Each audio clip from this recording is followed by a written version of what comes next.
नमस्कार दोस्तों। थोड़ी लंबी वीडियो है, ध्यान से सुनना क्योंकि ये स्टॉक मार्केट में एक बेहद इम्पोर्टेंट अपॉर्चुनिटी के बारे में है। दोस्तों आज हम बात करेंगे बैंकिंग सेक्टर के बारे में। आज हम बात करेंगे कि क्यों आपको बैंकिंग सेक्टर में आज के टाइम पे इन्वेस्ट करना चाहिए अगले 2-3 सालों के लिए। मतलब इवन अगले 1 साल में भी बैंकिंग सेक्टर आपके लिए चमत्कार कर सकता है, लेकिन हम ये मान के चलते हैं कि चलो 1 साल में नहीं करेगा तो 2 साल में कर जाएगा। तो हम दोस्तों बात करेंगे बैंकिंग सेक्टर के फंडामेंटल्स के बारे में, बैंकिंग सेक्टर की वैल्यूएशंस के बारे में, और आप बैंकिंग सेक्टर में जो एक्सपोजर लेंगे वो कैसे लेंगे। क्या आप शेयर्स लेंगे, क्या आप ETF लेंगे या इंडेक्स फंड लेंगे, या फिर आप कोई बैंकिंग सेक्टर का एक्टिव फंड लेंगे। तो दोस्तों 3-4 चीज़ें हैं, थोड़ा सा लंबा डिस्कशन है, चलिए स्टार्ट करते हैं। दोस्तों पहली बात है फंडामेंटल्स। तो फंडामेंटल्स में हम बात करते हैं कि बैंकिंग सेक्टर यानी जो बैंक्स हैं वो 2 तरह के बैंक हैं दोस्तों, सरकारी बैंक है और प्राइवेट बैंक है। सरकारी बैंक आपने बड़ा नाम सुना होगा, कॉमनली हमारे आसपास इनकी ब्रांचेज होती हैं तो हमारा एक्सपोजर होता है इनसे, जैसे state bank of India SBI जिसको हम कहते हैं, या फिर पंजाब नेशनल बैंक, जैसे कि कैनरा बैंक, जैसे कि पंजाब एंड सिंध बैंक, जैसे कि इंडियन ओवरसीज बैंक। दोस्तों ये सारे के सारे सरकारी बैंक हैं। उसके अलावा दोस्तों प्राइवेट बैंक्स होते हैं, जैसे कि HDFC बैंक, जैसे कि एक्सिस बैंक, जैसे कि ICICI बैंक, जैसे कि आपका और भी बड़े सारे, फेडरल बैंक हो गया, ठीक है, AU स्मॉल फाइनेंस बैंक हो गया, येस बैंक हो गया, इंडसइंड बैंक हो गया। ये दोस्तों सारे के सारे प्राइवेट बैंक्स हैं। तो हमने डिस्कशन करी 2 तरह के बैंक्स हैं, सरकारी हैं, प्राइवेट हैं। जो बैंक सरकारी होते हैं वो पब्लिक मनी से, टैक्स पेयर के पैसे से चलते हैं, केंद्र सरकार उन पे कंट्रोल करती है, किसी भी स्टेट गवर्नमेंट का कोई चक्कर नहीं है, सेंट्रल गवर्नमेंट के अंडर आती है। तो इसलिए हम इनको PSU भी कह देते हैं, पब्लिक सेक्टर एंटरप्राइज, क्योंकि सरकार के पैसे से चलते हैं, पब्लिक के पैसे से चलते हैं। जो दोस्तों प्राइवेट बैंक होते हैं उनका एक प्रोमोटर होता है और बचे हुए शेयर होल्डर्स होते हैं। जैसे HDFC बैंक है, उसमें एक प्रोमोटर होगा जिसका काफ़ी सारा होल्डिंग होगा, 50-60% या कुछ कम भी हो सकता है, और बाकी उसकी मैनेजमेंट होती है, और बाकी शेयर होल्डर्स होते हैं माइनॉरिटी वाले, आपके जैसे मेरे जैसे इंस्टीट्यूशन। तो ये प्राइवेट बैंक्स होते हैं। तो ये तो मोटी मोटी बात होगी कि 2 तरह के बैंक्स हैं। अब हम बात करते हैं कि ये बैंक भैया करते क्या है। देखो बैंक का जो बिजनेस मॉडल है ये बड़ा सिंपल है। ये लोग पब्लिक से पैसे इकट्ठे करते हैं और फिर आगे किसी को लोन दे देते हैं जिसको जरूरत होती है। तो बेसिकली ये लोग लोन बेचते हैं। तो जब ये लोग लोगों से पैसे इकट्ठे करते हैं उसको कहते हैं भैया कॉस्ट ऑफ कैपिटल के का देखना पड़ेगा कि कितने पैसे पे ये कैपिटल को रेज कर पा रहे हैं। तो ये क्या करते हैं, लोगों के बैंक अकाउंट खोलते हैं, चाहे करंट अकाउंट हो या सेविंग अकाउंट हो, या लोगों की FD कर देते हैं। पब्लिक जिनके पास थोड़ा सा एक्स्ट्रा पैसा, मान लीजिए आपकी सैलरी आई, आपकी सारी सैलरी महीने में खर्च नहीं हुई, कुछ बैंक में पड़ी रह गई आपके सेविंग अकाउंट में, ऐसे करके, या फिर आपके पास थोड़ा ज़्यादा पैसा, आपने सोचा भी डिपॉजिट करा लेता हूँ बैंक में, थोड़ा सा रिटर्न ज़्यादा मिल जाएगा, इंटरेस्ट रेट, क्योंकि सेविंग अकाउंट में तो 4% रिटर्न मिलेगा या 5 मिल जाएगा, FD में आपको 6 या 7% मिल जाएगा। करंट अकाउंट में लोग दोस्तों पैसा इसलिए रखते हैं क्योंकि पैसा आता जाता रहता है, बिजनेस का पैसा आया गया, तो इस तरीके से। तो बैंक कुल मिला के 5-6, 6.5% सालाना के हिसाब से पैसा रेज कर लेता है। लोगों का पैसा उसके पास पड़ा होता है 5-6% के हिसाब से, डिपॉजिट्स होते हैं एक तरीके से। अब बैंक क्या करता है, 4 या 3.5 या 4% का अपना मार्जिन रख के और 10, 11, 12% के हिसाब से आगे लोन देता है। यानी बैंक को अगर 6% पे पैसा मिल रहा है तो वो 10 या 11% के हिसाब से एवरेज में आगे लोन देगा। अब ये भी नहीं है कि सबको 10% पे लोन मिल जाएगा, हर आदमी को, जो भी बोरोवर्स होंगे जो उधार लेंगे। अब उनका डिपेंड करता है कि बोरोवर किस हिसाब से लोन ले रहा है। अगर बोरोवर कोई चीज़ अपनी प्लेज कर रहा है, बोरोवर के पास कुछ है, अभी गोल्ड रखने के लिए, मतलब गिरवी रखने के लिए, घर है या गाड़ी है या शेयर्स हैं, म्यूचुअल फंड्स हैं, तो उसका जो रेट ऑफ इंटरेस्ट है उसको सस्ता लोन मिल जाएगा बैंक से, मतलब 10% पे, 10.5% पे या 9, 9.5% पे। होम लोन तो 9 के आसपास मिल जाते हैं, गाड़ी भी 9-10 पे मिल जाती है, लोन अगेंस्ट म्यूचुअल फंड अगर आप लेते हो वो भी 9-10, 10.5% पे मिल जाते हैं। लेकिन अगर आप पर्सनल लोन लेते हो जिसमें आप कोई सिक्योरिटी बैंक को नहीं दे रहे, कुछ भी गिरवी नहीं रख रहे, कोई आपकी प्लेजिंग नहीं है, तो फिर बैंक आपसे 12, 13, 14, 15% भी आपसे ब्याज दोस्तों मांग सकता है। ओवरऑल मिला के बैंक जितने लोन दे रहा है सबका मिला करके आपका 3 या 4% ही बनता है। सरकारी बैंक जो है करीबन अगर डिपॉजिट 6-7% पे रेज कर रहे हैं तो 3-4% का उनका मार्जिन होता है।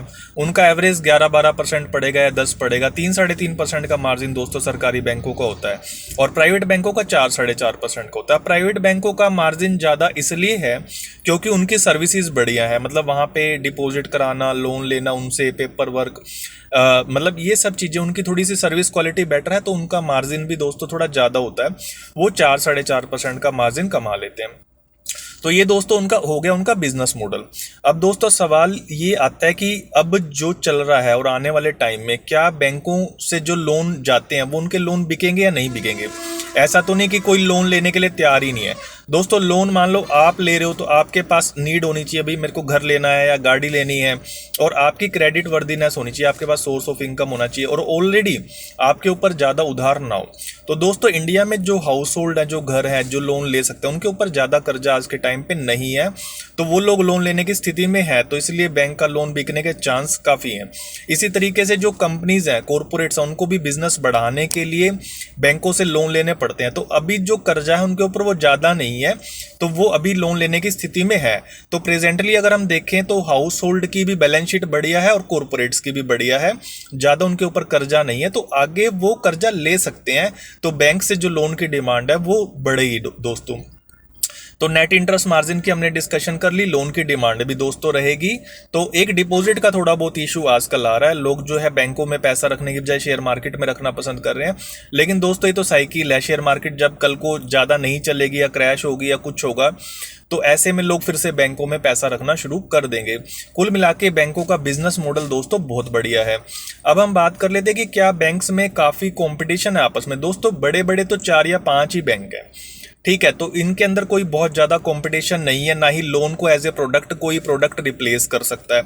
मतलब मान लीजिए किसी बंदे को पैसे चाहिए उधारे, तो पैसों की जगह तो कुछ और चीज़ से काम दोस्तों नहीं चलेगा, तो कैपिटल का तो रोल रहेगा। तो ये प्रोडक्ट हमेशा रहेगा, डिसरप्शन का, कंपटीशन का कोई ज़्यादा खतरा नहीं है और बहुत बढ़िया दोस्तों इनका बिजनेस मॉडल है। अब दोस्तों बात कर लेते हैं कि वैल्यूएशंस कैसी है। दोस्तों बैंक्स में जैसे हमने वैल्यूएशन हम कभी भी देखते हैं तो हम 3-4 तरीके लगाते हैं। एक तो हम प्राइस टू अर्निंग देखते हैं, भाई जितनी बैंक की पिछले साल की कमाई थी, पिछले साल की कमाई के हिसाब से अब उसका शेयर जो है वो कितना महंगा है, तो ये होता है प्राइस टू अर्निंग। तो वो दोस्तों आजकल बैंकों का 10, 15, 20 ऐसे चल रहा है, जो बहुत ही सस्ता है। अगर आप शेयर मार्केट में बाकी सेक्टर्स देखोगे, स्टॉक्स देखोगे, तो लोग 70, 80, 90, 100 के पी पे चलने वाले शेयर्स भी आपको मिल जाएंगे, बड़े महंगे शेयर्स मिल जाएंगे। जैसे PSU के शेयर हैं, जैसे कि आपका रिटेल्स में शेयर हैं, जैसे आपका रेलवे में, डिफेंस में, इनके शेयर्स दोस्तों ज़बरदस्त महंगे हैं। तो उनके मुकाबले बैंक्स के शेयर काफ़ी सस्ते हैं, प्राइस टू अर्निंग 10, 15, 20 पे है और अर्निंग ग्रोथ भी 10, 12, 15% की मिल रही है। तो पैग रेशो जो होती है, price to earning growth ratio, ये भी आपकी फेवरेबल है, मतलब 1, 1.5, 2 के आसपास है। 2 से ज़्यादा ये बिल्कुल नहीं होनी चाहिए। अगर आप और प्राइस टू बुक देखो, मतलब 10 साल का देखो दोस्तों, ट्रैक रिकॉर्ड देख लो, पिछले 10 सालों में जो बैंक्स का प्राइस टू अर्निंग रहा है या प्राइस टू बुक रहा है, उसके हिसाब से आज सस्ता है। यानी कंपनी ऑलरेडी पैसे कमा चुकी है, शेयर का बढ़ना बाकी है, तो सस्ते वैल्यूएशंस मिल रहे हैं। इसलिए भी बैंकिंग सेक्टर सबसे बढ़िया है दोस्तों, अकेला सेक्टर है जहां पे वैल्यूएशंस ठीक है इंडिया के अंदर आज के टाइम पे। और लास्ट चीज दोस्तों हम देख लेते हैं फ्लोज के बारे में। दोस्तों बैंकों में पैसा लगाते हैं foreigners, FIIs, foreign institutional investors.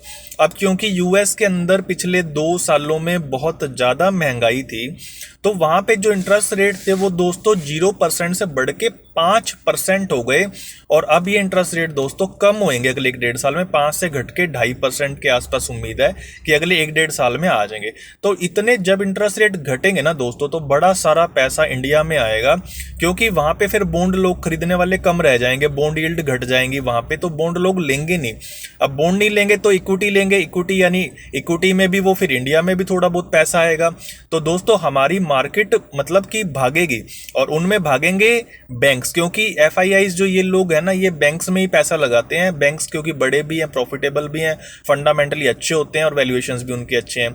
तो ये जब यूएस में इंटरेस्ट रेट कम होगा तो उसका सबसे ज़्यादा फायदा फाइनेंशियल सेक्टर को होगा, बैंक्स को होगा। तो जैसे बैंक निफ्टी वगैरह ये भाग जाएगा दोस्तों। अब लास्ट क्वेश्चन हमारा ये है कि आप क्या खरीदोगे।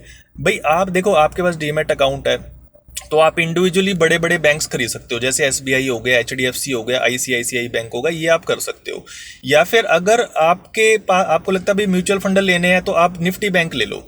अब निफ्टी बैंक के अंदर क्या है, 12 बड़े बड़े दोस्तों बैंक्स हैं, तो आप इसमें ईटीएफ या इंडेक्स फंड दोनों में से कोई भी ले सकते हो। दोनों ही आपके लिए बहुत बढ़िया ऑप्शन है। तो दोस्तों ये वीडियो अब यहाँ पे खत्म होती है, लगभग 10 मिनट की बड़ी लंबी वीडियो होगी। लेकिन आज के सिनेरियो में शेयर मार्केट में अगर अगले 2 सालों में सबसे बढ़िया बेट अगर आपने लेनी है तो वो दोस्तों बैंकिंग सेक्टर है, वो निफ्टी बैंक है, वो या इंडेक्स फंड हो या ईटीएफ हो। दोस्तों इसको मत छोड़ो। लोग क्या ले रहे हैं, डिफेंस ले रहे हैं, रेलवे ले रहे हैं, पास रिटर्न्स को देख के चेस कर रहे हैं। दोस्तों मार्केट साइक्लिकल होती है, वहां पे आपको मेरे हिसाब से तो लॉस होएगा। अगर आप निफ्टी बैंक लेते हो, बैंकिंग सेक्टर लेते हो, फाइनेंशियल सर्विसेज लेते हो, तो यहाँ पे दोस्तों 1-2 साल में जबरदस्त अपॉर्चुनिटी है। Thank you. आपने अगर इतनी लंबी वीडियो सुनी तो धन्यवाद।